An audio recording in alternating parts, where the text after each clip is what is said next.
hoy la mesa que nos toca es sobre la conservación de bienestar, vida digna y desarrollo. En esta ocasión tenemos como ponentes al doctor Bruce Ferguson, al doctor Manuel Parra, al doctor Antonio Saldívar y al doctor Omar Giraldo. Y hoy también estrenamos un nuevo moderador, nos va a acompañar en esta sesión de moderación Rolando Tinoco, a quien, bueno, le dejo el micrófono y muchas gracias a todos por su asistencia. Gracias, Lorena. Buenos días a todas, a todos. Como bien dijo Lorena, es la mesa 4 de reflexión sobre conservación y contiene 3 dimensiones para esta sesión, que sería bienestar, vida digna y desarrollo. Se planteó para la mesa, y lo diré muy rápidamente, el siguiente supuesto: tenemos una base objetiva material que produce y da posibilidades a la vida humana. Estamos hablando que la naturaleza provee alimentos, medicinas, ornamentos, materiales para la construcción, energía y formas también de recursos para la dimensión ritual o la vida más espiritual. Este modelo que se ha idealizado de pensar o de pensarla se enfrenta a un modelo de mercado, un modelo que podemos llamar un modelo de neoliberal, que atenta contra esta posibilidad a partir de procesos de homogenización cultural, disminución de la diversidad y homogenización de la naturaleza. Y en esta homogenización cultural lo que parece que está ocurriendo es que las actitudes y las conductas de cada uno de nosotras, de nosotros, no son compatibles con la posibilidad de conservar y mantener esa base de sustento. Esto podría pensarse que pone límites a las posibilidades del bienestar objetivo, pero además estaría también la dimensión de pensar si hay un bienestar que va más allá de los recursos necesarios para vivir, y estaría la dimensión de la realización humana, la dimensión más subjetiva espiritual, en donde estaríamos hablando de otra dimensión del bienestar y a lo mejor donde estaríamos ubicando la vida digna. Esto se suma también, este modelo liberal, a una urbanización acelerada que pone en tensión los límites de la naturaleza. Entonces, invitamos hoy a que debatamos todas y todos en 2 dimensiones, pero pueden ser muchas más. Esta se pusieron en la mesa como propuesta: los límites del crecimiento. Tendría que ser de todo tipo de crecimiento, aunque particularmente se planteó ahí sobre la población humana, y si lo que se requiere es intervenir para un cambio en las actitudes y en estas conductas no compatibles o que atentan contra la conservación.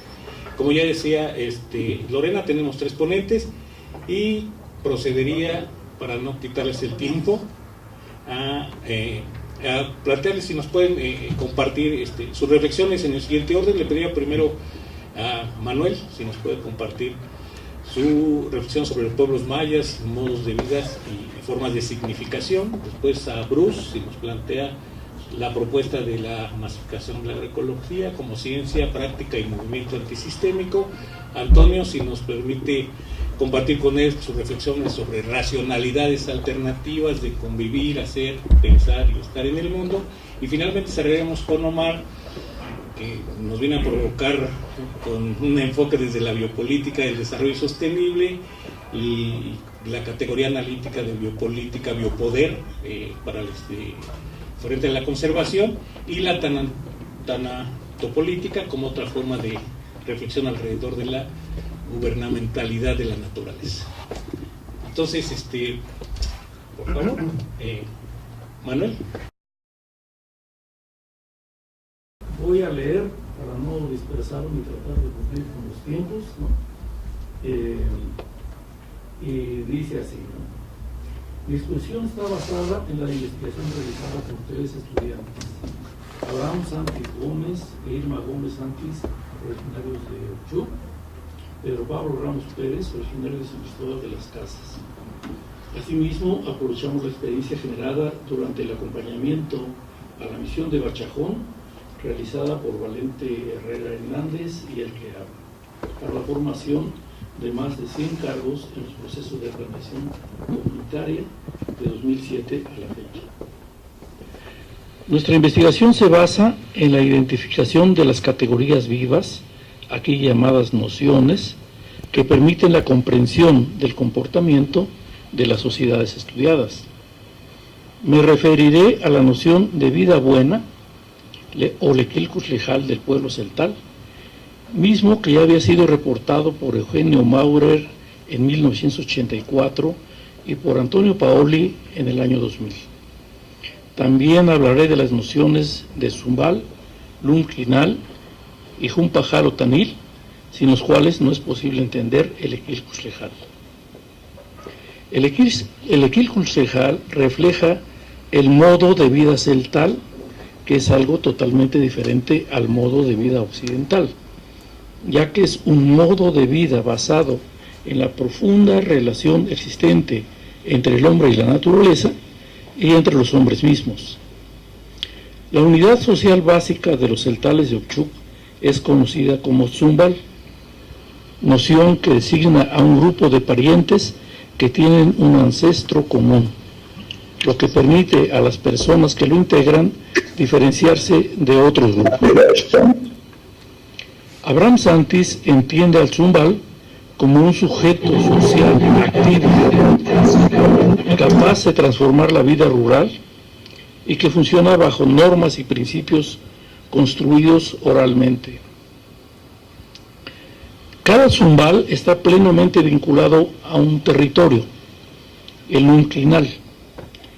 El Lumquinal no solamente es apropiado por el Zumbal, sino que también el Lumquinal se apropia del Zumbal. El Lumquinal es apropiador porque está vivo y activo. La raíz, el espíritu y la fuerza de la vida del Zumbal está en el Lumquinal. De este modo, y cito a Abraham, el territorio es la vida, es el canto de las aves, el soplo de los vientos, el nido de los animales, el cultivo del solar, las conversaciones en la milpa, el silencio de los acahuales, la curva de las veredas, la inspiración de las montañas, el gozo y la paz que se siente por el cielo azul, y también existen los conflictos y las pláticas familiares. Por eso los Zumbaletic se identifican con el Lumquinal. Digamos, el concepto de Zumbaletic es el plural del Zumbal. Entre las normas y principios que reconoce el Zumbal para el manejo del territorio, encontramos los siguientes. No se puede contraer matrimonio con la misma persona del Zumbal. Para las mujeres está prohibido casarse con hombres del mismo Zumbal. A la mujer no se le puede heredar tierra en su Zumbal, sino que cuando se case, la tierra de su esposo será también de ella. Si un hombre no tuvo hijos varones que heredaran su tierra, los ancianos, consejeros de su Zumbal, toman acuerdos para redistribuirla entre ellos. Nadie puede donar la tierra a personas extrañas, y para rentar se consulta primero con los representantes del Zumbal. Además de lo anterior, todos deben cuidar los límites y los mojones del territorio del Zumbal, de acuerdo con el croquis avalado por el Comisariado de Bienes Comunales. Y no pueden entrar hombres de otro Zumbal para usufructuar la tierra, excepto cuando es solicitada para la renta. El Zumbal se fundamenta en la concepción de vida en comunidad. No existe una vida individualizada, como ocurre en las sociedades occidentales. Antonio Paoli, en su investigación realizada en Chilón, identificó que un principio celtal consiste en pensar, hablar y actuar en y para nosotros. De ahí la abundancia de términos como Hinaltik, nuestra tierra, Natik, nuestra casa, Caltic, nuestra milpa, y aquí Trini me podrá corregir la pronunciación perfectamente mala. Dentro de la organización socioterritorial del pueblo de Ochuc, el barrio es un nivel de agregación superior al Zumbal. Así, El espacio municipal de Ucchuc se divide en dos barrios, el Mucul-Calpul, o barrio grande, y el Chincalpul, o barrio chico, que se distingue a partir de una línea imaginaria que tiene como punto de partida la iglesia de Santo Tomás de Ucchuc. Cada zumbal tiene un banquilal, o hermano mayor, que organiza las acciones colectivas del grupo. Cuando todos los banquilaletic se reúnen, se conforma la Asamblea Municipal, máximo órgano del gobierno tradicional. La Asamblea identifica a un banquilal, persona en la cual el pueblo deposita su confianza, pero que no tiene la capacidad de tomar decisiones, sino que tiene la obligación de hacer cumplir los acuerdos de la Asamblea. A esto se refiere el conocido principio de mandar obedeciendo. Por otra parte, el concepto del Equilcush Lejal, o vida buena, en Ucchuc está conectado con la tierra, el agua, la familia, la milpa, el traspatio, el aire, el cielo, la montaña, el suelo, el sueño, la sabiduría, la emoción y la experiencia, ¿no? Todo esto dicho por Abraham. El Equilcush Lejal no es una noción estática. Así escuchamos hablar del Equilcush Shinel, que expresa una imagen idílica acerca del pasado de abundancia que vivieron los abuelos. Por otra parte, se dice que actualmente se vive el Equil Tulán, que describe la pobreza y el sufrimiento que se padecen en estos tiempos. Pero se piensa que esta situación debe cambiar para vivir en el futuro el Equilcush Lejal, una vida plena y digna. Por tanto, el Equilcush Lejal no es un modo de vida basado en la persistencia de las condiciones de pobreza, de sometimiento y de atraso que viven los ucchuquenses. Por el contrario, el Equilcush Lejal se construye mediante la apropiación de las innovaciones técnicas que pueden ayudar a mejorar sus condiciones de vida y de trabajo, al tiempo que se busca construir la autonomía. Si bien la vida buena tiene una base material que se puede mejorar con nuevas tecnologías elegidas con el criterio de la cultura autónoma, es vista solo como un medio para alcanzar un fin, el Jumpa Jalotanil, o sea, la vida en armonía. Cuando alguno de los elementos del Jumpa Jalotanil es amenazado, el pueblo se moviliza mediante una acción colectiva de resistencia. Por ejemplo, desde el año pasado, el pueblo celtal de Ucchuc ha identificado que el Estado amenaza una vez más su Jumpa Jalotanil, ya que intenta imponer a una presidenta municipal del Partido Verde que se ha apropiado de los recursos de la presidencia municipal como un patrimonio familiar. Pero al reflexionar sobre esta situación, en las largas guardias nocturnas realizadas para resguardar el edificio de la presidencia municipal, se han dado cuenta que reemplazar a esta presidenta por otra persona, elegida bajo el mismo sistema de partidos, no resolvería el problema, porque caerían otra vez bajo el dominio del gobierno del Estado. Por tanto, siguiendo los usos y costumbres, han nombrado a un presidente municipal autónomo. El gobierno ha realizado 2 intentos de imponer a la presidenta legítima y el pueblo ha respondido incendiando decenas de camiones de la policía. Después de 500 años de colonización, la lucha continúa. Atendiendo a la petición de Rolando, van 2 preguntas para la reflexión. ¿Podemos pensar los académicos en una forma de conservación de los recursos acorde a las prácticas sociales y a la cultura de los pueblos indígenas? ¿Podemos, los actores externos, aprender algunos elementos del modo de vida celtal para mejorar nuestro modo de vida urbano? Muchas gracias.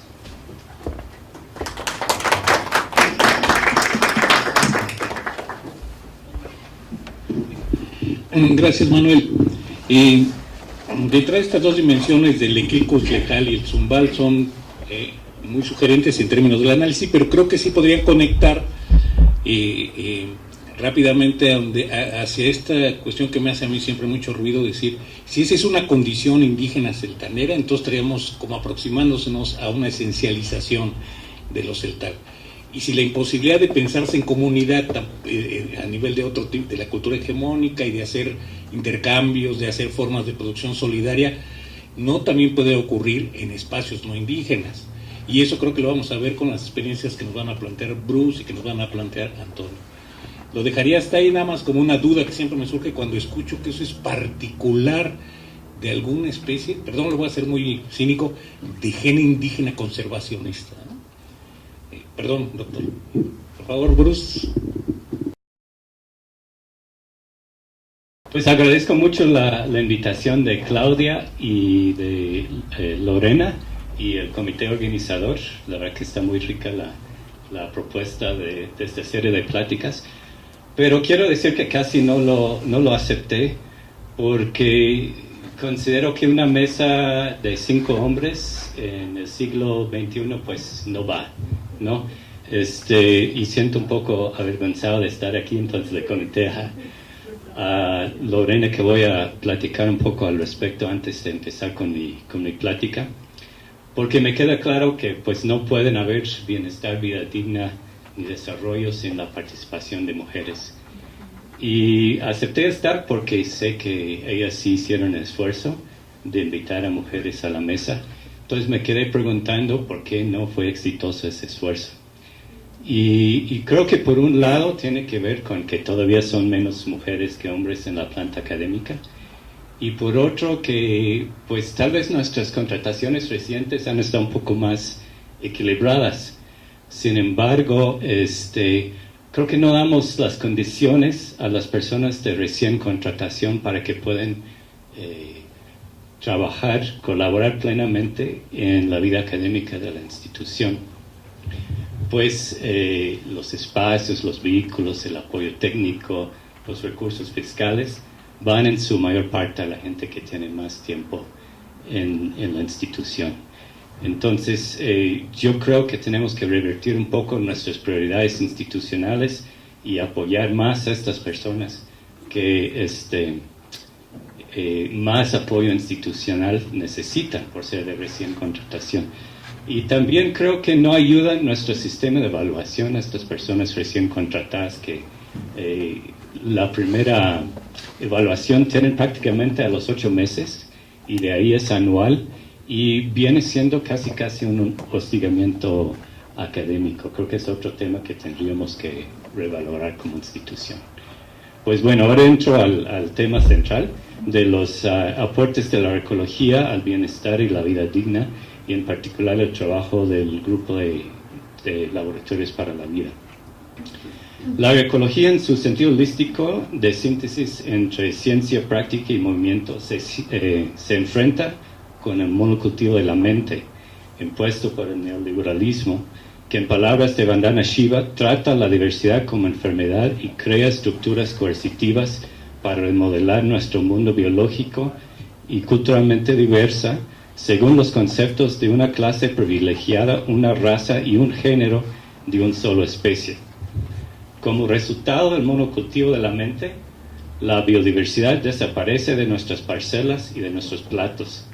Esto nos ha llevado a la crisis actual de los sistemas agroalimentarios, en donde prevalecen la degradación ambiental causada por los insumos agrícolas de origen industrial, el hambre y la inseguridad alimentaria, y un conjunto de enfermedades asociado a la alimentación industrializada, incluyendo diabetes, enfermedades hepáticas y circulatorias, cáncer y muchos más. En una gran diversidad de contextos se ha demostrado la capacidad de la agroecología para aportar a la vida digna y al bienestar en su sentido más amplio. No obstante, continúa el predominio de la agricultura y la alimentación industriales. Como agroecólogos, entonces, me queda claro que parte de nuestra tarea es buscar alternativas productivas para el manejo de las parcelas y los paisajes. Es necesario, pero no es suficiente.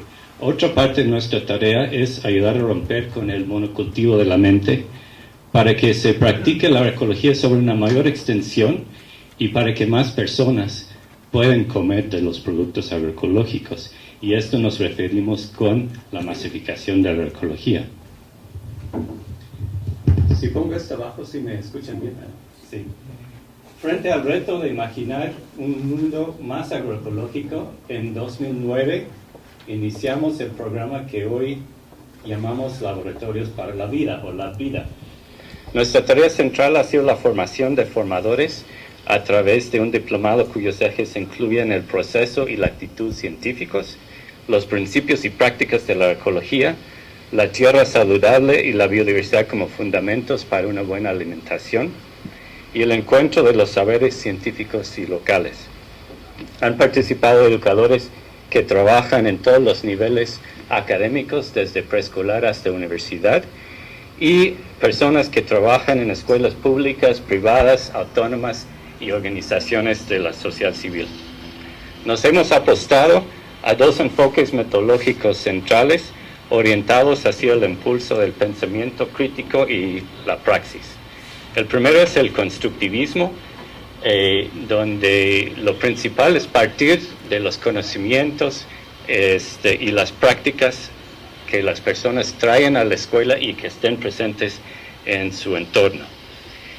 Y el segundo enfoque es la investigación-acción participativa, que es fundamental en la agroecología y otros campos que trabajamos en Ecosur. Y nosotros en La Vida lo aplicamos a 3 niveles. El primero es en nuestra propia práctica. Nosotros implementamos, por ejemplo, nuestros diplomados y estudiamos los resultados.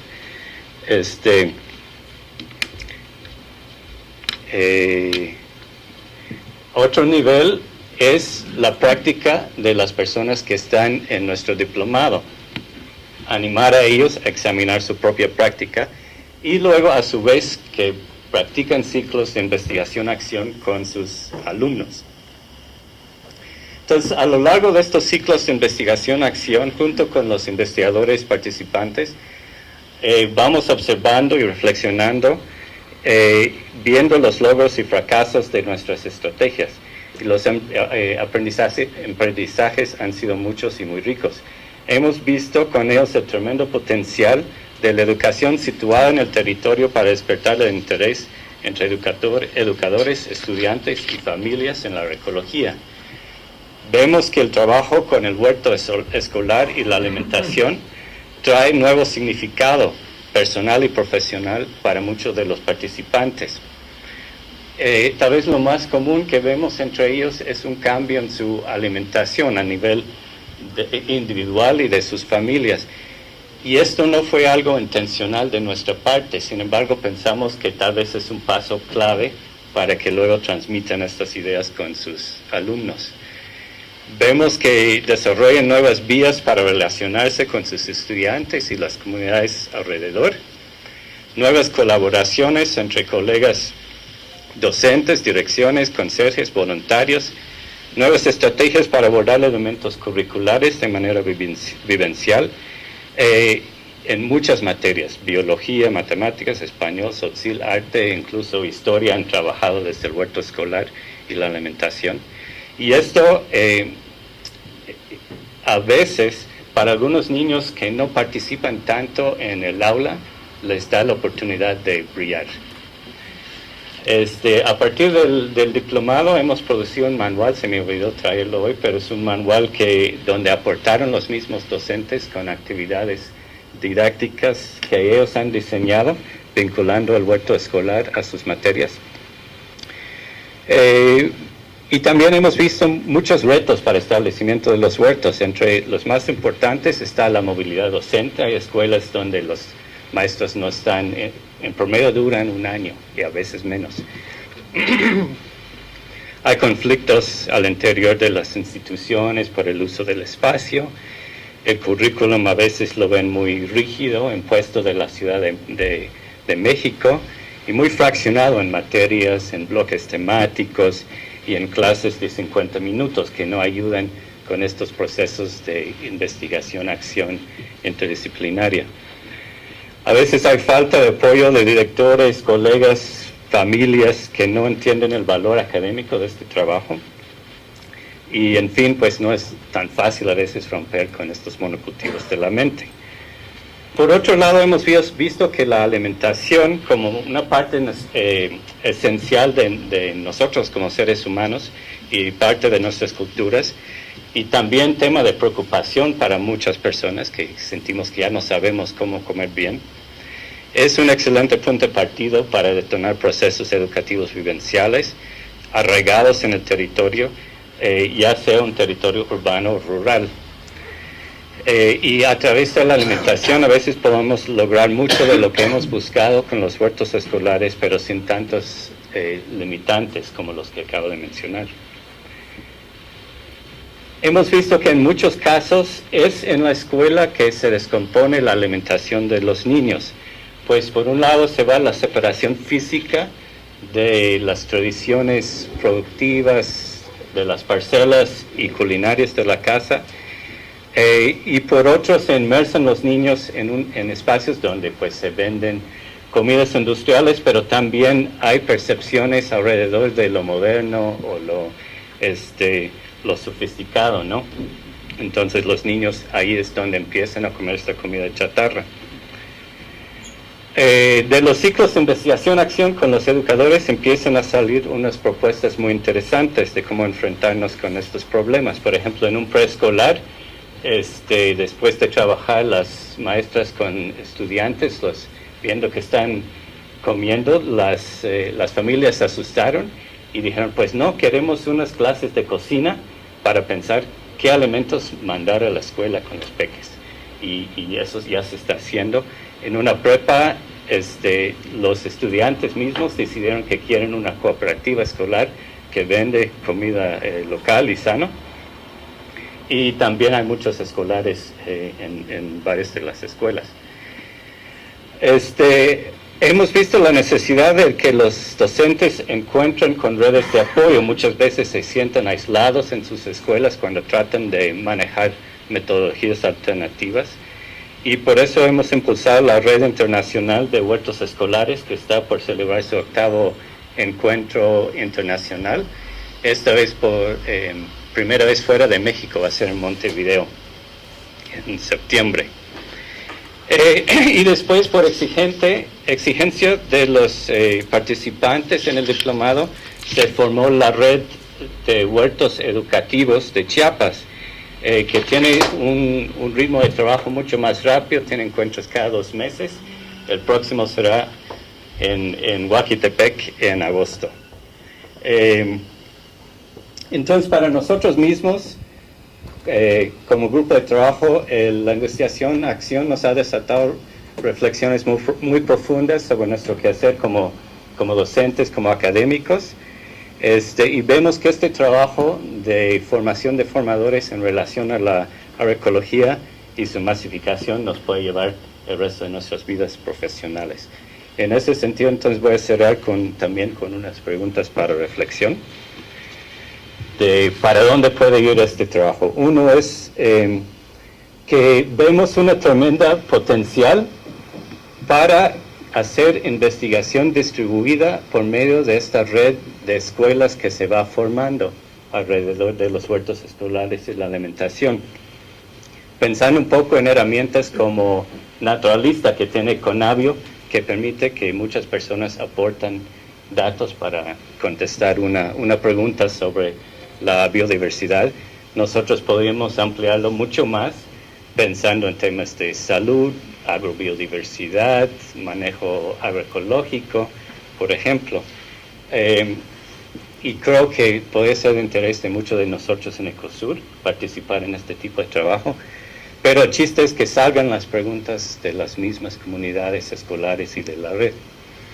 Otra pregunta o inquietudes que vimos en el foro de soberanía alimentaria que Tonio ayudó a organizar la semana pasada es que hay una gran potencial de la alimentación escolar si lo relocalizamos en los territorios para detonar procesos de desarrollo, digamos, más auténtico, que rompen con el monocultivo. Y yo me quedé preguntando, bueno, ¿cómo podemos vincular esto a los procesos educativos en las escuelas? Y por cerrar, ¿cómo podemos desarrollar un currículo que aborda temas como la justicia social, el trabajo en equipo y la equidad de género a partir del trabajo con la alimentación y los huertos? Pues ahí les invito a compartir sus reflexiones. Gracias. En la medida que me imagino que esta apuesta al pensamiento crítico y a la forma colaborativa de producción de comida sana y mercada y cercana, sana y diversa, da la posibilidad de repensar a los mismos colectivos y a lo mejor se podrían encontrar puentes conceptuales con la buena vida asociada a, ¿no? O el hecho de nosotros como un principio de funcionamiento social. Gracias. Pasaríamos ahora, por favor, compadre. Bueno, pues igual agradecer la invitación. Me parece que este tipo de espacios se vuelven como fundamentales y bueno, abordar estas temáticas que tienen una complejidad en términos de cómo se están abordando en estos tiempos, me parece muy, muy rico, ¿no? Bueno, yo quisiera empezar un poco con el comentario que coloqué en el foro, en el que sí me gustaría partir de reconocer que estamos enfrentando lo que en ya diferentes espacios se ha señalado como esta crisis civilizatoria, ¿no? Que se manifiesta de diferentes maneras y que creo que todos de alguna manera estamos de acuerdo, parcial o de manera más contundente, que desde elementos más globales como el cambio climático, de aspectos más concretos en los diferentes espacios, en los territorios donde vivimos, podemos ver de manera evidente las contradicciones de un modelo que a lo mejor en cierto momento jugó un papel importante en la transformación social, entendiendo la idea del desarrollo como el motor de transformaciones importantes en las últimas décadas en el mundo. De alguna manera ha llegado a sus límites, ¿no? Yo creo ese sería un elemento que quiero poner en la mesa, ¿no? El otro, que también me parece riesgoso el pensar que si cambiamos ahora por otro concepto distinto, ¿no? Que pareciera como más noble o que pudiera tener como otras implicaciones, creo que podríamos caer otra vez en esta trampa de pensar lo que podríamos construir y no tratar de entender las condiciones específicas en las que estamos viviendo el mundo, las diferentes sociedades y las implicaciones que están teniendo estas maneras de vivir la vida en estos diferentes espacios, ¿no? Digamos, el riesgo de poder decir, bueno, definamos el bienestar o definamos la vida digna como una alternativa o como con otros valores, etcétera, pues enfrenta otra vez el problema de la diversidad cultural, las subjetividades, las formas en cada uno, cómo podemos interpretar estos conceptos. También tenemos que reconocer las condiciones históricas en que se han venido construyendo los mismos y pues más bien me parece que el reto no está en términos de cómo le damos una conceptualización, sino una comprensión de cómo se están abordando y las implicaciones que están teniendo en estos diferentes territorios y en estos espacios, ¿no?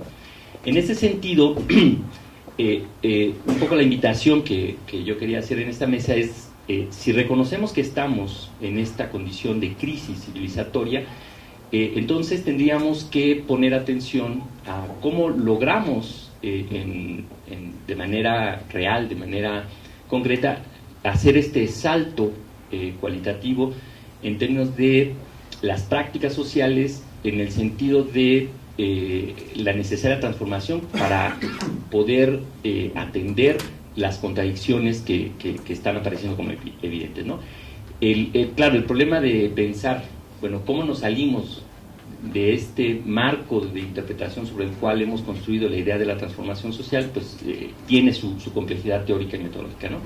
Bueno, yo he estado tratando de abordar esta discusión, y a mí un concepto que me parece muy concreto, que es el que pongo ahí en el foro, es la idea de la racionalidad indolente, ¿no? Entonces, es una apuesta de Boaventura en la que dice que estamos atrapados en una racionalidad indolente que ni siquiera nos permite reconocer estas contradicciones y estas implicaciones de las formas de vida que tenemos en la cotidianidad, ¿no?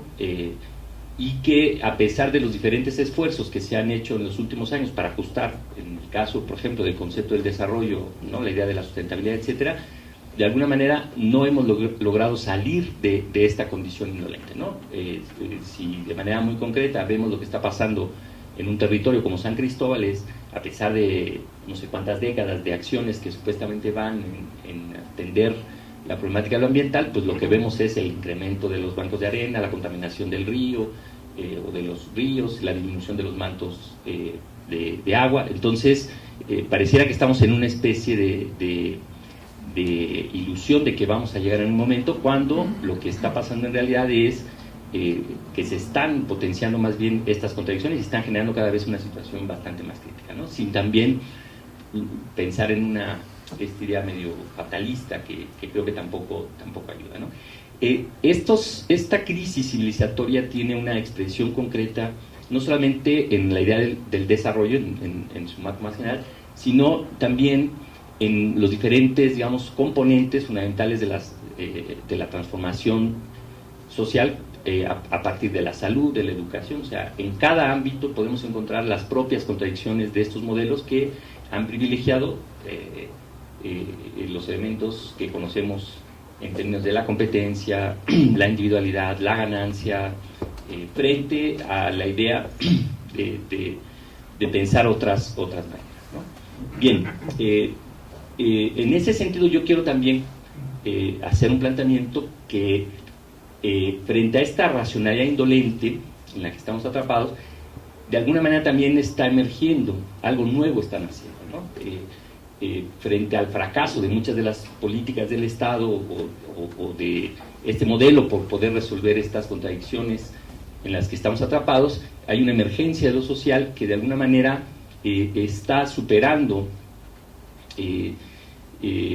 o está tratando de confrontar estas ideas de desarrollo en la que estamos atrapados, y que empiezan a aparecer entonces pequeñas experiencias que se constituyen como contradiscursos a la idea del desarrollo, y que son estas oportunidades de transformación social bajo la lógica de la construcción de nuevas racionalidades, ¿no? Entonces aquí es un elemento muy importante, en el sentido de que cuestionan o ponen en evidencia las contradicciones de las prácticas sociales basadas en la idea del desarrollo, a partir de estos elementos que ya hemos señalado, y tratan de empezar a colocar otros elementos como importantes, ¿no? Entonces, la explicitación de la construcción de nuevos paradigmas o de nuevos elementos, de nuevas racionalidades, me parece un elemento fundamental, ¿no? En ese sentido, no necesariamente se tendría que desaparecer lo económico como un elemento que posibilita ciertos aspectos en la vida de las personas, pero empiezan a colocar la importancia, por ejemplo, del medio ambiente, o la importancia de las relaciones entre las personas, el reconocimiento de la diversidad, como aspectos que deberían de empezar a reconfigurar la posibilidad de estas nuevas formas de estar y de existir en el mundo, ¿no? En ese sentido, digamos, un principio sería, pues, otra vez, no voy a buscar como la zanahoria de algo nuevo, sino reconozco que hay una diversidad de maneras de pensar, de estar en el mundo, y que cada una tendría que tener un lugar, pero también cada una tendría que tener una responsabilidad de la manera en cómo se está implementando y las implicaciones que tendría con respecto al medio ambiente, con respecto a la manera en cómo me estoy relacionando con las demás personas, cómo me estoy relacionando conmigo mismo, con mi cuerpo, en la idea de poder configurar estas nuevas, una nueva ética de la existencia, ¿no? Construida entonces sobre nuevos valores. ¿Cuáles? Pues los que la diversidad de experiencias humanas nos puedan dar, en esta perspectiva entonces de resignificarnos, de poner en evidencia las contradicciones que tiene cada experiencia humana como posibilidad de asumir la responsabilidad que tenemos y posibilitar entonces los ajustes o los cambios de manera específica en cada territorio, en cada contexto, ¿no? En ese sentido, lo que encontramos en Chiapas, yo sí quiero también ser muy enfático que para mí el levantamiento zapatista representa, sin lugar a dudas, un parteaguas en la historia de México y de Chiapas, que al cuestionar el papel del Estado, el papel que el Estado había tenido y las instituciones en torno a los procesos de desarrollo, inician lo que pudiera ser la posibilidad de la construcción del postestructuralismo en esta región, ¿no? En el sentido de decir, bueno, más allá de que si el Estado va a negociar o no, o va a marcar ciertas pautas, yo asumo una responsabilidad de construir en el aquí y ahora estas formas distintas de cómo quisiera vivir la vida, ¿no? En ese sentido, las escuelas autónomas zapatistas, las clínicas o todas estas propuestas sirven de base para animar procesos que después se han venido generalizando en el contexto chiapaneco y en el sureste de México, ¿no? En ese sentido, empezamos a encontrar una diversidad de experiencias que van en este camino, que tienen que ver con la permacultura, el parto humanizado, las escuelas alternativas, bueno, la agroecología. Entonces hay una emergencia de lo social que empieza a reivindicar otros valores, otros elementos, y que en ese sentido me parece que nos toca analizarlos, tratar de entender cómo es que se están configurando, cuál es el alcance que están teniendo, cuáles son las propias contradicciones que seguramente también siguen manteniendo, considerando que estamos en un contexto donde prevalece cierta violencia en el sentido de la negación de todas estas diferentes maneras que tratan de colocarse en los diferentes espacios. Particularmente yo he estado trabajando en el barrio de Justital y de Las Delicias, en donde me ha parecido realmente muy significativo que en un espacio tan pequeño haya una diversidad de experiencias que de alguna manera se empiezan a posicionar desde estas nuevas perspectivas, ¿no? Entonces ahí, por ejemplo, está Cambalache, que es un espacio para el trueque, está Ángeles de Amor, que trabaja con jóvenes discapacitados, está Tierra Roja, que trabaja con niños y hace también el Juxtitianguis, el mismo barrio, la Asamblea del Barrio, en el sentido de la reivindicación de la defensa de los manantiales, del bosque. Entonces eso nos hace ver que estamos en una nueva condición, o yo así lo quiero ver, en el sentido de la visión, digamos, más estructuralista de que, bueno, para que cambie el mundo hay que hacer la revolución y tenemos que entonces pues hacer, esperar a que suceda para poder reconfigurar la sociedad, ¿no? En este sentido, lo que estamos observando son pequeñas microrevoluciones, pequeños espacios que se están convirtiendo en experiencias sociales que empiezan a demostrar la posibilidad de la transformación a partir de estas pequeñas experiencias, ¿no? En ese sentido, la apuesta es cómo tendríamos que visibilizar, valorar estos pequeños gestos radicales, estas pequeñas apuestas que ya son una realidad, que de alguna manera también ya han trascendido en términos, ya, o sea, no dependen de un financiamiento, o sea, son experiencias concretas que podemos conocer y ver cómo podríamos articularlas y reconocer los elementos que están contribuyendo a lograr la existencia de la vida. Gracias, Tonio.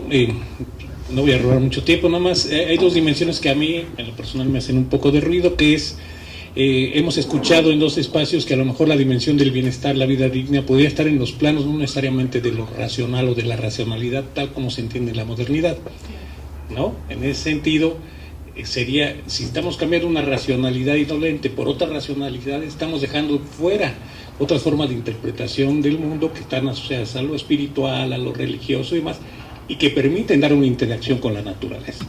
Ese sería el comentario que lo pondría como que a consideración respecto a lo propuesto. Lo otro interesante es ¿qué tanto la emergencia local y las experiencias particulares dejan de ser formas de interpelación como movimiento social al Estado y por lo tanto se acercan más a la nueva derecha de reducción del Estado y no meterse en mi vida y en mi comunidad, y estamos participando de una forma de hacer más conservadora la sociedad por las experiencias locales? No digo que eso ocurra, nada más digo que es lo que me surge, ¿no? Gracias, Toño. Pasaríamos con Omar. Gracias, Omar. Bueno, pues bueno, también celebro pues este rico debate. De verdad que las ponencias que me anteceden pues son muy buenas y pues espero no quedar tan mal. Con estas primeras es algo muy provisional, son ideas definitivamente no acabadas que realmente hice para esta ponencia, así que por favor tener en cuenta esto y bienvenidas pues las críticas que se puedan tener. El título de la ponencia la hice la biopolítica del desarrollo sustentable, y bueno, voy a leerla. Dice, voy a aprovechar estos 10 minutos, espero que sean 10, para hacer un comentario sobre la conservación de la biodiversidad en los imaginarios del discurso del desarrollo sustentable, y quisiera hacerlo trayendo a cuenta un concepto propuesto por el filósofo Michel Foucault, denominado como biopolítica.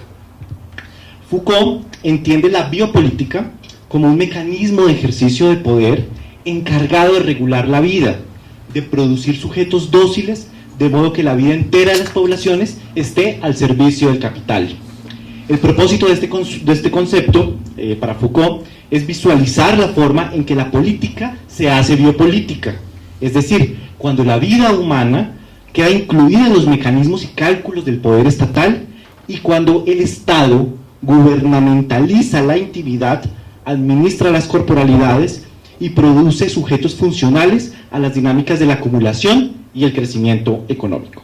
En las ciencias sociales y en las humanidades, la noción de la biopolítica ha sido usada para estudiar la incorporación de la vida de mujeres y hombres en los mecanismos de poder. Sin embargo, falta prestar mayor atención a los procesos de inclusión de nuestra relación con los ecosistemas en los cálculos del poder estatal. Mi comentario justamente quiere mostrar cómo el modelo jurídico-institucional de las políticas de desarrollo sustentable moldea la producción del espacio a una escala territorial. Para comprender la forma en que el desarrollo sustentable disciplina la vida mediante el ordenamiento del espacio, vale recordar uno de los principios constituyentes de la modernidad: la concepción occidental del ser humano como ente individualizado, separado de la naturaleza, en las que nos concebimos a nosotros mismos como el centro sobre el cual se fundamenta todo lo existente. Contrasta justamente con esta otra posición que nos hablaba el doctor Manuel Parra. Hablo de aquella autopercepción según la cual nos creemos el único sujeto sobre la Tierra, mientras que todos los demás seres se conciben como objetos disponibles para nuestros afanes explotadores. Las expresiones recursos naturales, servicios ecosistémicos, capital natural, recursos genéticos o material vegetal, tan comúnmente usados aquí en nuestra práctica en Micosur, reflejan muy bien cómo la naturaleza en nuestro lenguaje toma la forma de objeto y mercancía, y cómo nuestras relaciones vitales se enuncian como si se tratara de una transacción.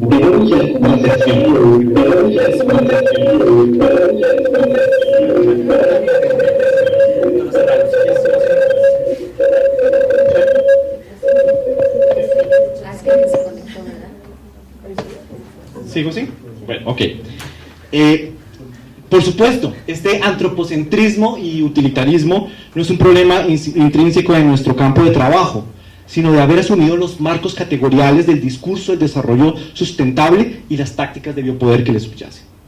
Pero esta separación entre naturaleza y sociedad no solo está latente en nuestro discurso, sino en las políticas de la conservación, por las cuales se reproduce la mirada de la separación, al considerar al ser humano como intrínsecamente perjudicial para los sistemas naturales. De esta fractura surgen estas intenciones de hacer las islas de ecosistemas estratégicos protegidos inmersos en océanos de la devastación. Es decir, seres humanos a un lado, en lo que todo les es consentido, y áreas naturales protegidas al otro lado, en los que poco o nada les es permitido. Sin duda, una visión dualista por la cual a las culturas humanas se les trata como un estorbo que invade al orden de la naturaleza, aunque paradójicamente acepta soterradamente la expansión capitalista contra natura en corredores no estratégicos. Pues bien, es aquí donde quiero introducir el concepto de la biopolítica, pues considero que el modelo jurídico institucional de las políticas del desarrollo sustentable ejemplifican con extraordinaria claridad las prácticas institucionales que Giorgio Agamben ya no denomina como biopolíticas, sino como necropolíticas o tanatopolíticas. Abro la cita de Agamben. Hay una línea, asegura el filósofo italiano, que marca el punto en que la decisión sobre la vida se hace decisión sobre la muerte, y en el que la biopolítica puede así transformarse en tanatopolítica. Hasta acá la cita de Agamben. Considero que esta línea descrita por este filósofo puede encontrarse en los marcos jurídicos que regulan el ordenamiento del territorio, de las políticas del desarrollo sustentable, cuyo contenido establece en qué lugares puede existir vida, al mismo tiempo que decide las fronteras más allá de las cuales los proyectos de muerte, como los llaman los movimientos sociales, son permitidos. El aspecto que aquí quiero subrayar con respecto a las políticas conservacionistas, como las figuras que regulan las áreas naturales protegidas, no es tanto lo incluido al interior de las zonas que deben ser cuidadas, sino aquello que es excluido a ser protegido. Sin decirlo abiertamente, pero por una disposición tácita, se decreta qué porción del territorio se sitúa por fuera del orden jurídico a ser conservado. De este modo, la vida a un lado y la muerte al otro lado se vuelven conceptos políticos que adquieren significado como resultado de una decisión estatal. Manuela Silveira y colaboradores describen con dramático cinismo cómo una funcionaria expresa esta necropolítica en el contexto ecuatoriano. Abro la cita. Durante una entrevista en 2013, aseguran estos investigadores, una funcionaria de la entidad encargada de la planificación para el desarrollo en Ecuador nos contó que el ordenamiento territorial buscaba ordenar estratégicamente el espacio nacional para no destruirlo todo. Dicho de otro modo, afirmó que las áreas de extracción minera y petrolera son zonas de sacrificio, donde la tensión entre derechos de la naturaleza y derechos humanos no se ha resuelto todavía. Cierro comillas. No quiero decir que no sea importante establecer áreas protegidas, sino prestar atención al paisaje completo, en donde al mismo tiempo que se establecen las áreas de la conservación, se decretan las zonas de sacrificio, como los llama la funcionaria ecuatoriana citada. Chiapas es un excelente ejemplo de estas zonas de sacrificio que se legitiman bajo el falso discurso verde de la sustentabilidad. Según datos extraídos de la tesis de maestría de Violeta Galicia sobre macroproyectos en el Estado, una tesis maravillosa, se las recomiendo, actualmente están en proceso 50 proyectos hidroeléctricos, 2 proyectos eólicos, 111 proyectos de perforación para extracción de petróleo de la zona norte de Chiapas, 12 pozos de gas que se suman a los 46 pozos ya existentes, y ello sin contar que en el lapso comprendido entre 2009 y 2015, ojo, fíjense esta fecha, se alcanzó un total del 20% del territorio estatal concesionado para extracción minera, especialmente en los municipios de Pitijiapan, Acapetagua y Motocintla. Por supuesto, es importante no dejar de mencionar que los paisajes de la desolación, con pequeños archipiélagos de la conservación, como podemos resumir aquella imagen proyectada en la necropolítica de las políticas del desarrollo sustentable en el Estado, no coinciden necesariamente con los paisajes reales, porque ni las áreas naturales protegidas son el oasis de la conservación, ni los desiertos de los proyectos extractivistas pueden siempre realizarse. Y esto es así porque las figuras como las áreas naturales protegidas han resultado ser ineficientes para la conservación, como le demuestran varios estudios, y han sido socialmente injustos, pues estos esquemas decretados de arriba hacia abajo han terminado por desterritorializar a sus habitantes, despojándolos de sus posibilidades de habitabilidad autónoma. Aquí en Ecosur tenemos varias tesis que muestran con detalle cómo los efectos nocivos de este tipo de políticas e incluso cómo han sido usadas como mecanismos de acumulación por despojo, pues se ha evidenciado cómo varios proyectos hidroeléctricos, mineros y de gran inversión para el ecoturismo se intentan llevar a cabo al interior de los polígonos supuestamente protegidos. Mientras tanto, del otro lado de la historia, las contradicciones del capital por expandirse geográficamente han generado el efecto antagónico de aumentar la movilización social por la defensa de la vida y el territorio, lo que en algunas ocasiones ha significado que los pueblos logren impedir la puesta en marcha de estos proyectos de muerte.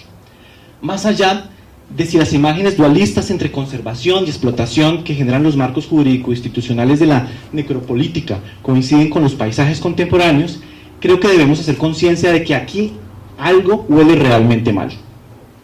El problema es pensar la conservación de la biodiversidad sin comprender las estrategias de poder del capital para expandirse con la anuencia de los aparatos estatales y de cómo el desarrollo sustentable se ha vuelto la herramienta jurídico-política por excelencia para hacerlo posible. Por eso, pienso que es necesario plantear el problema de otra forma. Y para ello voy a valerme del filósofo colombiano Augusto Ángel Maya, quien asegura que el problema ambiental surge de la incompatibilidad entre ecosistemas y cultura, pues el ecosistema tiene su propio ordenamiento, pero no coincide con el orden cultural. Eso de ninguna manera implica que el ser humano le esté impedido hacer modificaciones en su medio, ni que esté obligado a mantener una naturaleza virgen, como si se tratara de una vitrina de la que tiene que mantenerse al margen. Al contrario, somos una especie que se ha hecho a sí misma a través de la transformación de los nichos ecológicos. Por eso, asegura Ángel, abro cita, el problema ambiental no consiste en conservar la naturaleza, sino en modificarla bien, aunque tenga que conservar para lograr una conservación adecuada. Cierro la cita. ¿Qué significa transformar bien? No en hacer una conservación al modo de los museos mientras depredamos en los espacios permitidos por la necropolítica institucional, sino en habitar al interior de los ecosistemas. Nuestro grupo académico intenta abordar el problema ambiental de esta manera con lo que llamamos el escalamiento de la agroecología, que mencionaba Bruce, lo cual entendemos como el proceso según el cual tanto las prácticas agroecológicas como las economías solidarias y los valores conviviales subyacentes son adoptados por más familias sobre territorios más extensos. Se trata, por supuesto, de una posición diferente que en términos de la conservación bien puede sustentarse en la imagen que nos ofrecen Yvette Perfecto y John Vandermeer, y que se hizo incluso aquí en este mismo auditorio, en el debate que ellos llaman sobre land sharing y land sparing. Según estos autores, la división que mantiene la separación entre conservación de la biodiversidad y producción es el land sparing, una forma dualista de comprender el problema ambiental en donde los ecosistemas y el orden cultural se tratan como órdenes independientes. En la agricultura, esta división se manifiesta cuando la política institucional y multilateral defiende la intensificación sustentable para, supuestamente, contar con mayor productividad por área y liberar tierras para la conservación. Perfecto y Vandermeer cuestionan esta posición y formulan en contraste una mirada denominada land sharing, en la que a diferencia de los paisajes de la decisión del desarrollo sustentable, hay integración entre sociedad y ecosistemas.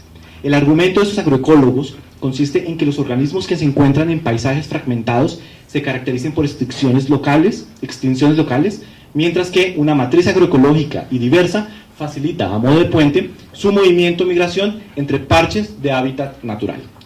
Su argumento ecológico, en los términos planteados en esta ponencia, consiste en que los océanos de la devastación se inhiben la movilidad de poblaciones a las islas de la conservación. En cambio, una combinación de fragmentos de vegetación natural incrustada en una matriz de actividad agroecológica, como soñamos nosotros en el grupo de trabajo sobre masificación de la agroecología, puede darnos otra imagen de lo que podría ser un cambio paisajístico integrador en el que los seres humanos nos acoplamos al ordenamiento ecosistémico. Las implicaciones de esta otra forma de comprender la conservación significan además impugnar el proyecto de muerte que se cierne en las áreas no estratégicas y pensar el paisaje como totalidad y no como zonas fragmentadas con humanos a un lado y ecosistemas al otro. En resumen, fracturar el marco necropolítico que decreta en dónde la vida puede ser suprimida y en dónde la vida pasa de ser un concepto no ecológico, sino político, implica concebirnos no como entes separados, sino como interseres, como entes interrelacionados, pertenecientes a los entramados vitales, en donde para vivir bien es necesario que los demás seres también vivan bien. El problema ambiental lo planteamos a partir de la pregunta ¿cómo estamos habitando esta tierra? Cuestionamiento que nos dirige al debate que indaga en qué lugar, no en qué lugar conservamos y en qué otros lugares explotamos, sino en cómo volver a acoplar nuestra habitación al ordenamiento ecosistémico. Nada más ni nada menos que un planteamiento civilizatorio que supone la reconfiguración de un sostén profundo que cree sentido y nos lleve a reencontrarnos y a reconciliarnos con la vida. Muchas gracias. Gracias, Omar. A mí lo que me llama la atención, nada más para un rebote inicial, ahorita vamos a abrir el debate para todos los demás, es que uno de los instrumentos del ejercicio del poder desde la perspectiva de Foucault es el binomio saber-poder. Y ahí la institucionalización académica participa en la construcción de lenguajes e imaginarios que producen esta narrativa de lo que se conserva o no se conserva, esto que se llama desarrollo sustentable, inclusive, a ver si no digo una desproporción, inclusive produce esta idea de un otro también vinculado a la naturaleza, ¿no?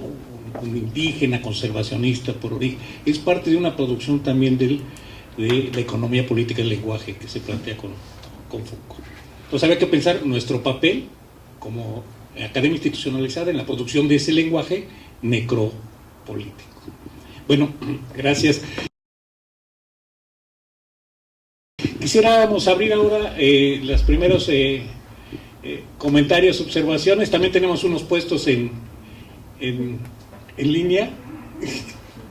Sí, Francisco, creo que no sé si podríamos empezar con Francisco en Campeche, ya que no sé por qué tapó, no sé si iba a sonar o bueno.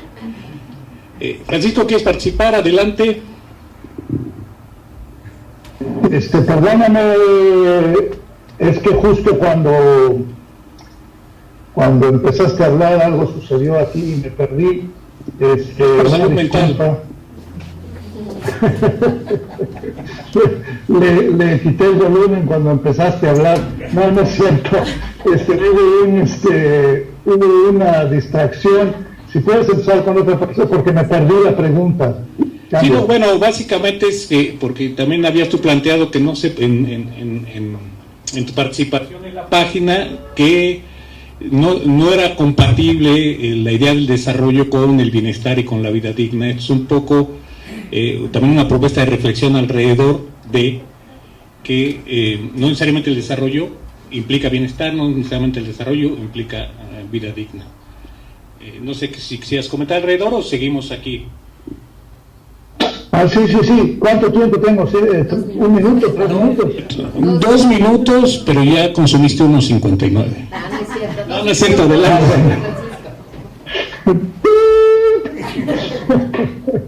Nada, mi participación era un poco más hacia... primero que nada, el nombre de la mesa refleja hasta cierto sentido una falacia histórica, que es esta asociación entre desarrollo y bienestar. O sea, se ha asumido desde el siglo XIX, por lo menos, es como lo considero yo una boda desafortunada entre el evolucionismo social y la teoría del crecimiento económico, que asocia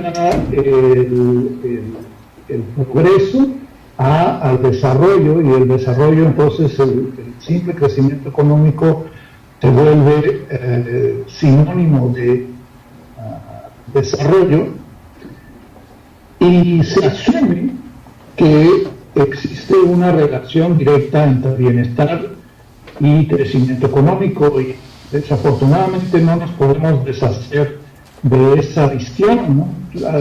Nuestro nuevo gobernador, su eslogan es Campeche, crecer en grande. Y bueno, yo junté varios datos aquí para mostrar que conforme crece la economía, o sea, entendido como incremento en el Producto Interno Bruto, la desigualdad crece. Y históricamente se ha querido utilizar la caída en el estándar de vida, o la caída en los índices de mortalidad, dígase el crecimiento, el incremento en la esperanza de vida, como evidencia de que el crecimiento económico o el desarrollo económico ha mejorado la calidad de vida. Y esto también es falso.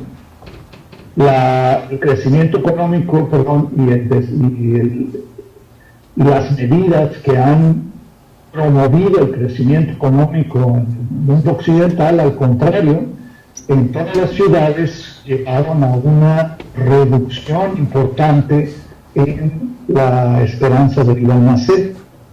Y las medidas que en el siglo XIX incrementaron la esperanza de vida, pues fueron medidas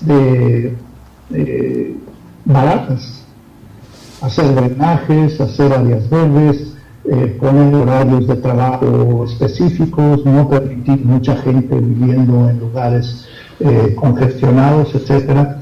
Y luego, en los mediados del siglo XX, pues fueron las campañas de vacunación. Y nomás compartirles que mi experiencia con poblaciones indígenas de Yucatán ha sido la misma, ¿no? El cambio que ha generado, o sea, en poblaciones que han sido en la zona rural, que han sido invadidas por opciones de desarrollo, ya sea trabajo asalariado o agricultura comercial, las mejoras en salud, no solo en esperanza de vida, sino en felicidad, en empoderamiento, en frecuencia de salud, en frecuencia de que la gente se enferma y demás, están asociadas a mejoras sanitarias relativamente baratas, a veces a cargo del Estado, como son las campañas de vacunación y el suero vida oral, pero a veces por las propias personas, que es su capacidad de poner pisos de cemento, hacer modificaciones en sus unidades domésticas, y son cosas que no provienen del dinero que les llega del desarrollo o que les deja de llegar. Entonces, por lo menos en Yucatán, creo que las opciones del desarrollo no han generado mejoras ni en la calidad de vida ni en el bienestar. Y no solo esto es una cosa que suceda en Yucatán, creo que sucede en el mundo entero, o sea, está documentado en el mundo entero. Simplemente mi intervención es que no puedo presentar aquí los datos, pero que estas tres palabras no están ni bienestar ni calidad de vida, y bueno, todo esto se puede cuantificar. Lo bueno es que tanto calidad de vida como bienestar, como vida digna, se pueden cuantificar, y en todos los casos donde está cuantificado no se asocia con el desarrollo. Por eso digo, buena suerte si tratas de asociarlo. Y me da gusto haber escuchado todas estas opciones que presentan de modos de vida donde los campesinos están optando por sus propias soluciones. Y bueno, por ejemplo, lo que Bruce está proponiendo. Lo que sí me queda claro es que, o creo yo, es que pensar, bueno, la pregunta, ¿pueden los campesinos, con sus modos tradicionales de subsistencia, esto es una alternativa viable? Más bien, ¿cómo modificarla? Me parece que es un poco reverso, porque ellos pues lo habían estado haciendo bien. Creo que lo peor que ha sucedido ha sido la intervención, porque el desarrollo es lo que ha generado pérdidas en los otros tres indicadores, y esto, como te digo, cuantificado y no viceversa. Y sin embargo siempre se me hace la pregunta, bueno, ¿qué sugieres que hagan los campesinos entonces para mejorar su calidad de vida? En todos los foros. Y mi respuesta generalmente es, uno, no sé, no tengo ni la más remota idea qué pueden hacer ellos para mejorar su calidad de vida. Creo que ellos saben mejor que yo qué hacer para mejorar su calidad de vida. Y segundo, pues yo los dejaría en paz, ¿no? Trataría de que todo lo que entra hacia las comunidades no solo indígenas, campesinas en general, vaya a través de un filtro que sean ellos. Sí, ya. Gracias, Francisco. Gracias. Entonces, procederemos a los comentarios, preguntas y reacciones a las ponencias aquí en San Cristóbal. ¿Sí? Mateo. Después Lorena. Me acabo la galleta primero. Pues yo retomaría un poco la pregunta que habías hecho del vínculo entre nociones de comunidad y la posibilidad de crear comunidades más allá de comunidades que ya están preconcebidas, ¿no? Comunidades indígenas, ¿no? O sea, ir más allá de una noción acotada de comunidad y pensar en un mundo con muchas más interacciones, en donde ya estamos hablando de comunidades más amplias, ¿no? Y ahí es donde el caso de Cuxtitali podríamos estar pensando, bueno, todas estas iniciativas de Cuxtitali en realidad están vinculadas cada una con muchísimas otras cosas afuera de Cuxtitali, ¿no? Muchas veces entre ellas mismas no están vinculadas en la comunidad, pero tienen muchos otros vínculos a nivel de San Cristóbal, a nivel de México, ¿no? A nivel de ideas están vinculadas más allá de México, ¿no? Entonces, ahí me surge esa pregunta, ¿cómo? Pues sí, efectivamente se tienen que buscar nuevas racionalidades, tienen que buscar nuevas formas de pensar la relación humano-naturaleza, tenemos ejemplos, ¿no? Pero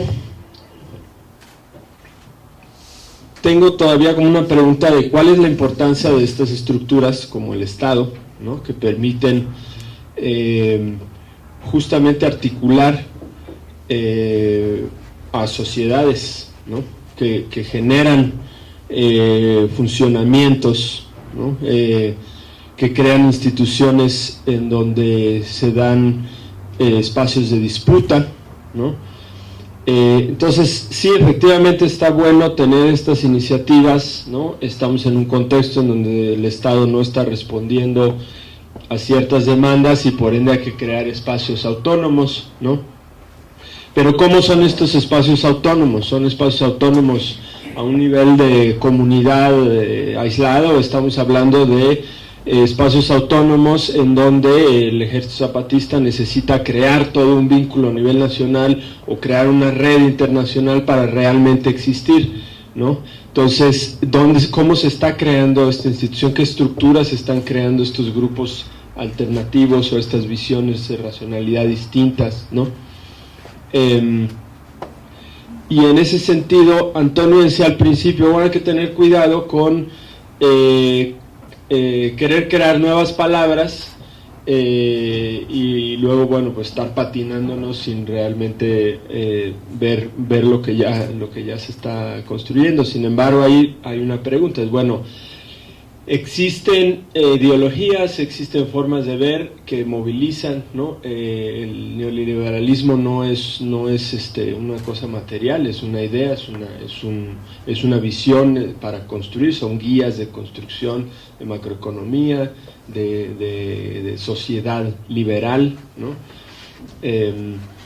Entonces, en ese sentido, la pregunta es, bueno, no es necesario crear, por un lado, sí, estructuras que permitan impulsar la construcción de alternativas, y por otro lado, narrativas nuevas, ¿no?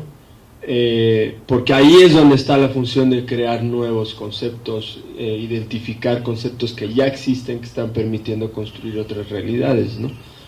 Entonces, bueno, yo ahí lo dejo. Gracias. Lorena. Muchas gracias.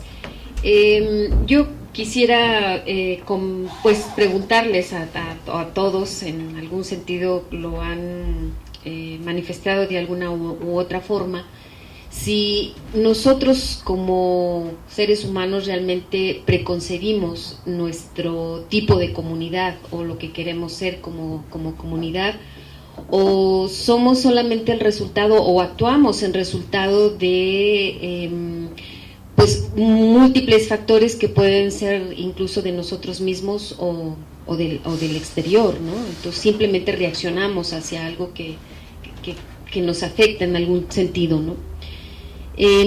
Pienso que Manuel hacía un poco lo que Antonio señaló sobre la comprensión. O sea, hay una comprensión de una comunidad definida por X o Y cosas, pero está definida y hay una comprensión de cómo están organizados, cómo toman una decisión. Y me gustaría también que pudieran retomar la pregunta que hacía Manuel, ¿hasta dónde podemos intervenir? Vamos a intervenir una vez que definimos una comunidad, cómo funciona, intervenimos. Y en ese sentido pienso que el trabajo que están haciendo en el Laboratorio de la Vida es una forma de intervención, es una forma de querer transformar algo, ¿no? Hasta dónde realmente como institución, como Ecosur, debemos o podemos hacerlo. Y bueno, también quisiera dejar nuevamente la pregunta, o más bien qué opinan sobre lo que leí que dijo Francisco y que me parecía interesante y muy claro sobre decir, ya no recuerdo bien si era lo de vida digna o bienestar, pero finalmente por ahí había algo que decía, es la oportunidad de que cada individuo decida cómo quiere vivir.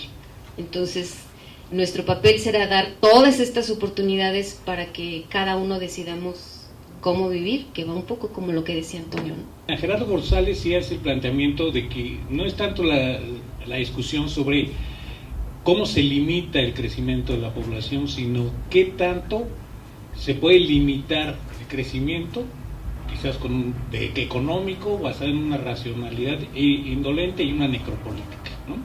A ver, otra vez. ¿Qué tanto? Bueno, no es pregunta, nada más que dice, una reflexión es cómo, si los límites son los límites al crecimiento, quizás pensado como desarrollo, y más bien, más que límites a la población, límites al crecimiento económico, y también la crítica hacia la tecnociencia en su falta de ética.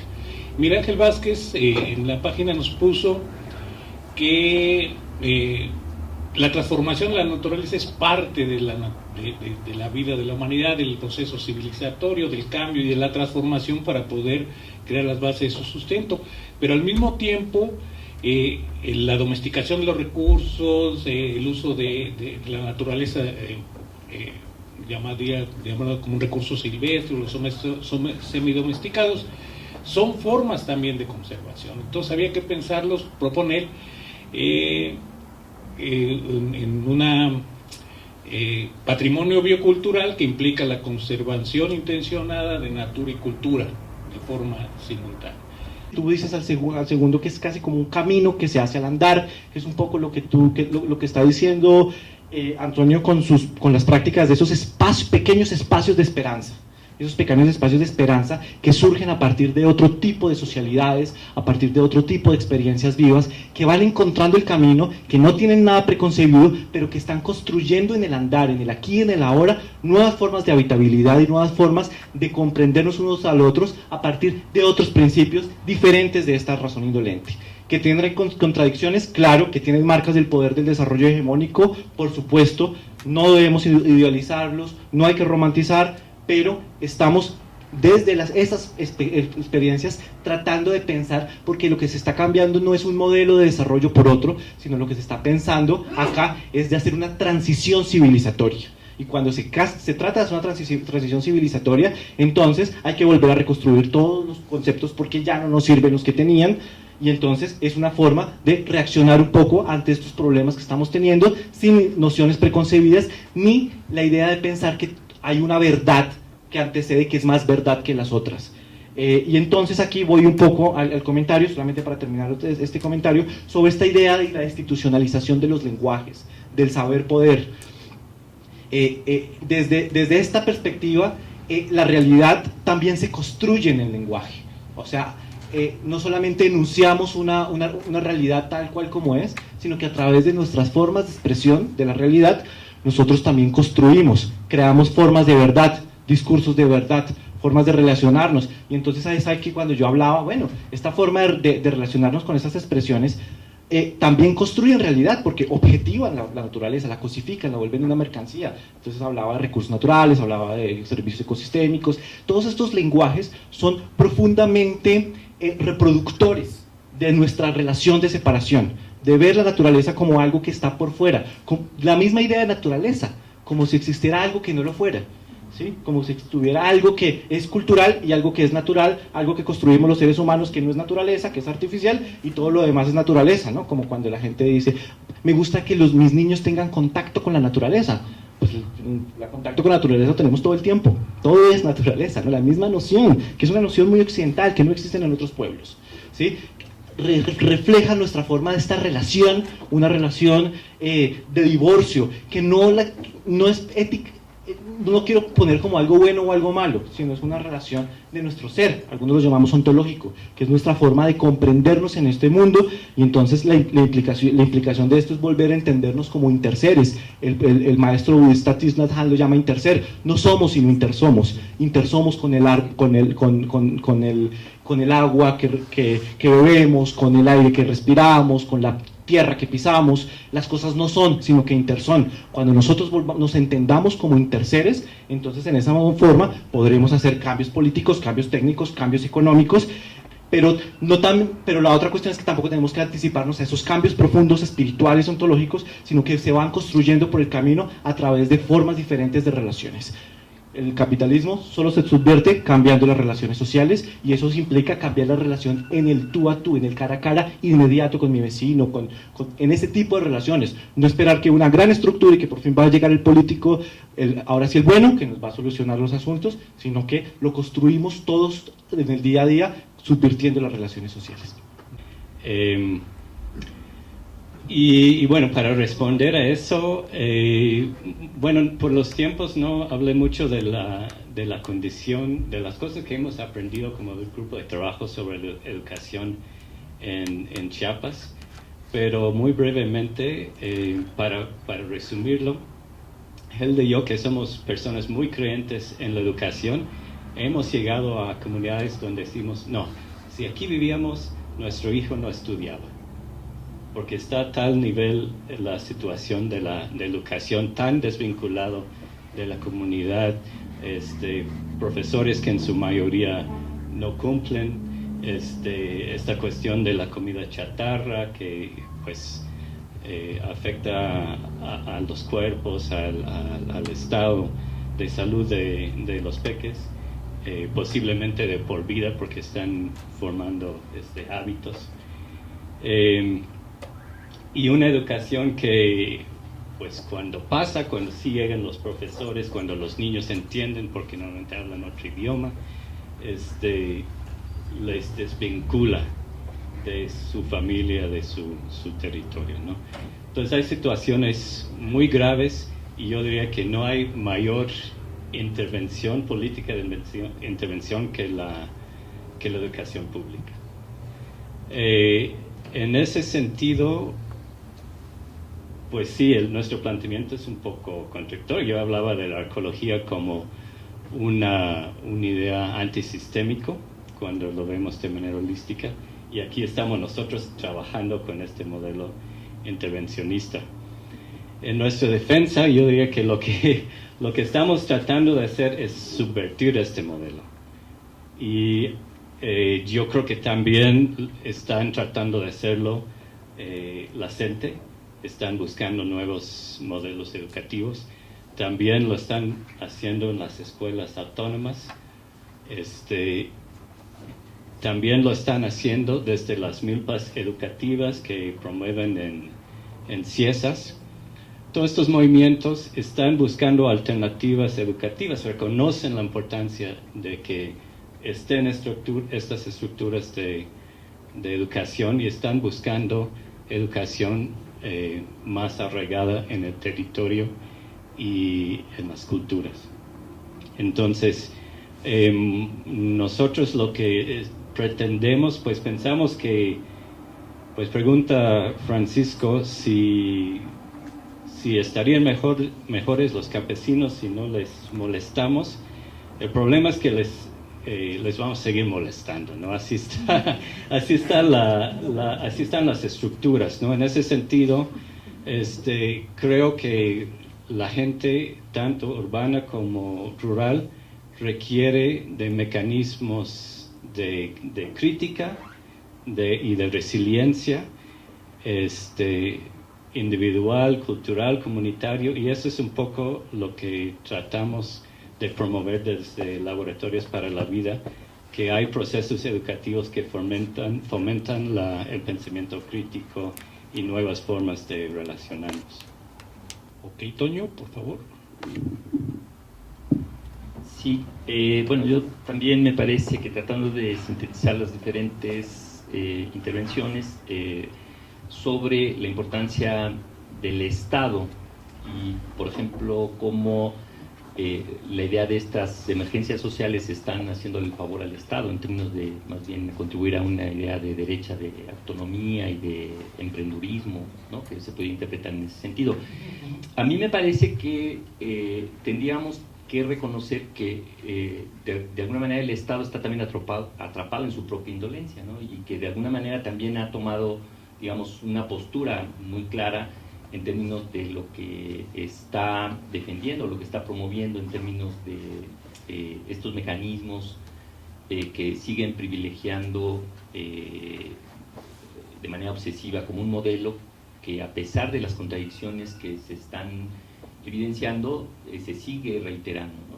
Y creo que en estos tiempos pareciera que el discurso es mucho más contundente, inclusive, ¿no?, a pesar de las críticas y tal, se sigue reivindicando una serie de elementos, ¿no? En ese sentido, el Estado ha tomado partido y tendría que generar su propia transformación en ese sentido, reconociendo que está llegando también a su incapacidad de poder resolver con los mecanismos que tiene construidos actualmente los problemas que estamos viviendo, ¿no? Pero, por ejemplo, también sería interesante cuando pensamos como el Estado también como algo que está afuera, ¿no?, porque también nosotros somos el Estado, ¿no? Entonces, por ejemplo, como nosotros tendríamos que pensar como Ecosur, digamos, cuál sería nuestra propia indolencia, ¿no? Porque si no, pareciera que todo lo que nosotros estamos haciendo, pues de alguna manera realmente está contribuyendo, ¿no?, al desarrollo sustentable, o no sé, ¿a qué? Me parece que el cambio paradigmático implica un esfuerzo de revisión como más interna, como más crítica del papel que estamos jugando, en el sentido de qué tanto, o sea, al final, qué tanto estamos contribuyendo a aquello que estamos criticando, ¿no?, por ejemplo, ¿no? O sea, qué tanto, de alguna manera, ni siquiera nos hemos podido dar cuenta que participamos de generar formas que están ratificando esta indolencia, ¿no? Estudiemos a los pobres, estudiemos a los indígenas, ayudemos a los pobrecitos, no sé, ¿no? De alguna manera estamos también siendo parte de este modelo que nos coloca en una postura en la que creemos que estamos ayudando, aunque no tenemos la capacidad de ver nuestras propias contracciones, ¿no? O sea, qué tanto respondemos en términos de, ¿no?, de las corcholatitas, o sea, cómo hemos pervertido la posibilidad de una acción como un centro en que finalmente queda acotado, ¿no? Ahora, el hecho de la crítica de la racionalidad indolente es lo que nos da la posibilidad entonces de pensar que puedo funcionar de otra manera, porque el asunto es que cuando naturalizo que esa es la manera en cómo debo de funcionar como docente o como investigador o como actor en una institución o en un contexto específico, pues de alguna manera ni siquiera me lo puedo imaginar, ¿no? A mí me parece que el cambio más radical es tener la capacidad de poder ver esa propia indolencia en los espacios en los que estamos participando y por lo menos sorprenderme, o bueno, por lo menos pensar que de alguna manera yo también estoy siendo parte de ese proceso, ¿no? Entonces implica nuevas maneras de cómo nos estamos colocando, ¿no? En ese sentido, para mí, la pregunta que me parece fundamental es cómo contribuimos a hacer esta transición, esta posibilidad de colocarnos como personas, como organizaciones, como instituciones, en un lugar distinto que permita ver esas contradicciones y empiece a construir formas, digamos, más coherentes de aquello que predicamos o de aquello que estamos postulando como elementos que son importantes. En ese sentido, cuestiona el asunto de la intervención. O sea, ¿por qué tengo que intervenir en el otro si ni siquiera tengo la capacidad de intervenir en mí mismo para colocarme en una posición distinta de relación con el otro, ¿no? Entonces, yo le exijo al otro que sea sustentable, que sea, que se organice, que sea, que tenga perspectiva de género, que sea intercultural, etcétera, pero ni siquiera tengo la capacidad de mirarme en las formas en cómo yo estoy interactuando. En ese sentido, a mí me parece, bueno, que implica también cambiar la lógica de la idea de la carencia. Entonces veo al otro como el necesitado, como el que no hay que ayudarle, etcétera, y no tengo sobre esa base se construyen las formas de interacción con el otro, ¿no? el otro es otra vez al que hay que ayudar, y no me miro yo como que a lo mejor el que puede aprender más soy yo y no el otro, y que el que tendría que modificar las prácticas y las maneras concretas en cómo estoy habitando el mundo, pues sería yo en este tema. Evidentemente, la indolencia pues marca esta lógica de relaciones históricas desiguales en donde el que tiene que cambiar es el otro, o sea, no se cuestiona, ¿no? Entonces ahí me parece que es la oportunidad que tenemos de primero liberarnos de estas formas discursivas en las que estamos atrapados, como tan siquiera posibilidad de pensar que puede haber una otra manera de estar, ¿no? Bueno, quiero empezar señalando que coincido totalmente con Francisco, ¿verdad? Todo el sur-sureste está sufriendo un proceso de deterioro, de ampliación y profundización de la pobreza, de la marginación, y pues eso nos hace pensar, porque como centro de CONACYT en esta zona, nuestra principal tarea es apoyar un proceso de cambio, ¿sí? Entonces, bueno, coincido con Francisco que la tendencia es en contra del bienestar de la gente. La segunda cuestión es que ya no estoy tan seguro de que no debemos intervenir, porque el que mejor conoce cómo resolver sus cosas es la propia gente de la región, ¿no? Y en este caso me refiero a los pueblos mayas, que son el eje, digamos, que le da cohesión a toda esta zona fronteriza en la cual Ecosur tiene un área de intervención. Intervención es una palabra muy grosera, ¿verdad? Porque digamos, nos lleva inmediatamente a la idea de que hay que llegar a tirar línea, etcétera, etcétera, ¿no? Pero esto puede tener otros sentidos. ¿Cuál sería una de las cuestiones que deberíamos tener cuidado sobre este punto?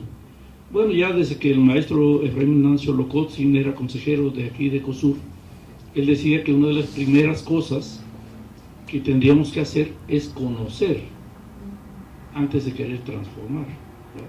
Necesitamos conocer y conocer la forma en que la gente hace y practica su propia cultura. Si no conocemos esa parte, difícilmente podemos proponerle algo significativo. Entonces, una primera cuestión es no despegarnos hacia discursos globales, ¿no? Regresando, digamos, a las grandes teorías, se decía, ¿no? Como el marxismo, sino aterrizar, ir a lo que el maestro Hernández llamó la ciencia de Huarache, ¿no? Ir a aprender con la gente y desde ahí construir alternativas. Ahora, esta posibilidad de transformación creo que debemos verla también en un contexto social concreto, social e histórico concreto. Y para poder pensar en posibles soluciones tenemos que romper el individualismo. Y algunas de las propuestas con las que se está trabajando sí marcan una tendencia hacia el individualismo, ¿no? Pero los individuos no van a transformar el Estado. Nuestra transformación como individuos no va a cambiar las cosas. Tenemos que organizarnos como sociedad, ¿no? Y como una sociedad que tiene que ser contestataria. Entonces, en ese sentido, estamos pensando en los movimientos sociales. Una posibilidad, digamos, de análisis nos la da la teoría de la movilización de recursos. ¿Qué nos dice esa posible movilización de recursos? Sí, necesitamos discursos, pero no podemos quedarnos en el discurso. Necesitamos hacer transformaciones reales, ¿no? Si estamos ante un pueblo que ha sido saqueado y desposeído por siglos, la principal limitante ahora para su posible cambio es que no cuenta con recursos para hacer las transformaciones más pequeñas adentro de su casa, ¿no? Entonces, una primera cuestión es retomar esos recursos del Estado y ponerlos en manos locales, alguien lo dijo, para que la gente haga lo que quiera hacer, ¿no? no lo que nosotros queramos, sino lo que la gente quiera hacer. Además de eso, digamos, tiene que mejorar sus capacidades. Debemos reconocer que a nivel de las comunidades, indígenas y no indígenas, hay muchas limitaciones de capacidades. Y la gente lo reconoce. Cuando uno comienza a hablar con ellos, una de las primeras cosas que surge es: necesitamos asesoría, necesitamos conocer. Y una de las mejores maneras que hemos encontrado para acercar conocimiento es conocer otras experiencias con problemas similares que han llegado a resolver problemas y que realmente les importa a la gente. Cuando ellos reconocen que hay una alternativa que les sirve, la toman y la prueban, ¿sí? La prueban antes de ponerla en práctica. Ya cuando alguien la probó y vio que funciona, entonces ese conocimiento se comienza a extender. Esos son de los, digamos, de los principios centrales en el caso de la educación, ¿no? Luego tenemos también la cuestión de la oportunidad política, hablando de la movilización de recursos. Este otro pilar pues se está cerrando. Cada vez hay menores oportunidades políticas para poder empujar movimientos sociales, ¿no? O sea, a cualquier movimiento que va surgiendo, inmediatamente le ponen un tapón. Podemos ver, digamos, las movilizaciones de ayer en Tuxtla o en Tepalcatepec, ¿no? Donde la gente está decidida a enfrentarse con las armas al ejército. Eso nos debe poner a pensar, ¿no? O sea, no querer cambiar las cosas significa asumir un compromiso en las movilizaciones políticas. Y abrir esas opciones, esas oportunidades, ¿no? ¿Cómo se crean esas opciones si ya no se piensa que la vía armada es la posible? Bueno, pues ahí está Marichuy, ¿verdad? Como una propuesta de hacer pensar al país en alternativas al gobierno que tenemos hasta ahora, como una alternativa para romper con esa indolencia. Bueno, entonces necesitamos reflexiones colectivas de gran alcance, movilizaciones nacionales, involucrarnos en esos procesos. Y bueno, la otra parte creo yo que sería importante considerar es ¿cuál es? Se me olvida. Los recursos, repertorio de acción colectiva, el marco discursivo y la oportunidad política. Ya están, ¿verdad? Ya están. Bueno, entonces podemos ver esas movilizaciones políticas y decir, bueno, un pueblo campesino, y sobre todo si es indígena, pues está lejos de esa lógica.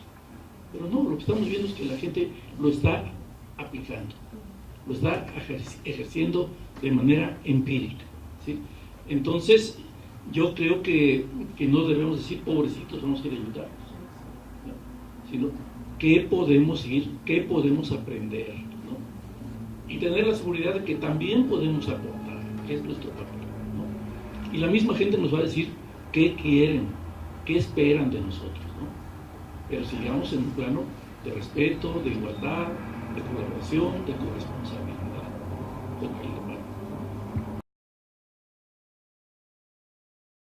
La idea es siempre cerrar cada mesa con una pequeña síntesis y me parece que lo que hoy se plantea tiene una complementariedad muy grande. En realidad me parece que se puede partir de la observación que se hacía al título mismo de la mesa, de si bienestar, vida digna y desarrollo son conceptos que pueden mantener una cierta coherencia o una cierta continuidad entre ellos, y parecía ser que no.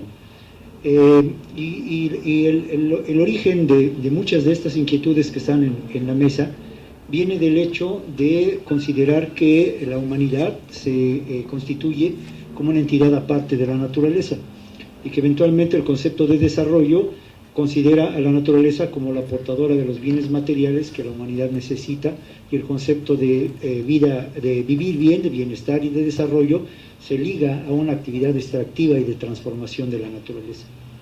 Esto deja fuera otros contenidos de conceptos como el de vida digna o de bienestar, en particular los conceptos que tienen que ver con la espiritualidad o con las cuestiones más emotivas de la propia humanidad. Entonces, esta separación de humanidad y naturaleza está en el eje, yo lo identifico, de las intervenciones. Voy a tratar de hacer la síntesis no siguiendo la misma secuencia de los ponentes, puesto que hay otra secuencia que me parece más apropiada para abordar este punto de partida. Esta separación entre sociedad y naturaleza ha sido utilizada con objetivos políticos por parte del capitalismo, de forma tal que ha podido definir no solamente estrategias, sino todo un lenguaje de interacción de la humanidad con la naturaleza, de tal forma que este sistema económico-político, determina qué es aquello natural que podría considerarse digno de conservación, intocable, pero cuáles son aquellas otras componentes de la naturaleza que deben de utilizarse y de transformarse para el beneficio de la humanidad, así entre comillas. Entonces, este discurso ha propiciado entonces que se considere que hay áreas que pueden intervenirse y áreas que no deben intervenirse, propiciando acciones de saqueo y acciones de destrucción de la naturaleza que están teniendo repercusiones graves. La pregunta entonces está si esta diferenciación entre sociedad y naturaleza, con estas implicaciones políticas y económicas de imposición y de discursos que se imponen a las conductas de la población, tiene posibilidades de cambiarse. Identifico que las intervenciones de tres de los ponentes van en el sentido de responder que sí es posible. En particular, una de las propuestas nos plantea que entre los grupos indígenas, particularmente los que se han trabajado en el área de los Altos, en la región maya, hay alternativas donde el territorio forma parte de la propia sociedad, de la propia comunidad humana, y que la interacción se da de manera natural, de forma tal que la población, las colectividades, las responsabilidades, no solamente tienen que ver con el bienestar de la gente, sino también con el cuidado de los recursos. Y en consecuencia que estos modelos están ahí, han estado resistiendo durante mucho tiempo, siguen resistiendo puesto que siguen siendo impactados por esta política económica que mencionábamos anteriormente, y que tienen posibilidades de resurgimiento a raíz de la situación actual crítica, muy complicada, de deterioro de los recursos y un deterioro acelerado, quizá más acelerado que el de los propios recursos, del bienestar y la vida digna de las propias familias. Entonces, una propuesta, una visión de la manera de revertir esta diferenciación entre humanidad y naturaleza es voltear a las experiencias de los pueblos originarios y ver que ahí hay ejemplos que bien podrían ser utilizados para buscar estas alternativas. Otra de las propuestas nos plantea que es importante partir de esta consideración de la diferenciación entre humanidad y naturaleza, pero que no se trata simplemente de buscar conceptos alternativos, sino que se trata más bien de acudir a experiencias concretas, quizá muy localizadas, donde se puedan inducir los cambios, se puedan modificar las interacciones, se puedan revertir los procesos, de forma que paulatinamente vayan incorporando a otros espacios, a otras comunidades, y el ejemplo vaya cundiendo para generar una nueva condición. Y entonces, en este sentido, no se está hablando estrictamente de una sustitución o de una transformación radical de un sistema, sino más bien de una reconfiguración, puesto que hay actores, hay expectativas, hay experiencias y hay una serie de elementos que conviene tomar en cuenta con la idea de reorganizarlos para buscar nuevos paradigmas o bien nuevas racionalidades. Y esto nos permita salir de esa indolencia en la que de repente parece que ya nos hemos quedado. Y esta propuesta coincide también con otra visión de uno de los ponentes, en el sentido de que lo más apropiado en esta idea de buscar alternativas a este concepto de desarrollo tan inapropiado consiste justamente en revertir o transformar la manera en que están organizados y estructurados los componentes que están detrás de esta crisis civilizatoria. En consecuencia, la idea yo la veo muy presente en las presentaciones, la idea de resolución de esta situación, de esta diferencia entre naturaleza y sociedad, que contribuya a resolver o atender o a aminorar esta crisis civilizatoria en la que nos encontramos, es partir de experiencias concretas para identificar las formas en las cuales se puede iniciar esta reconfiguración de actores en la búsqueda de nuevas formas de interactuar y de lograr esta vida digna y este bienestar que nos inquieta y nos ha convocado para esta mesa.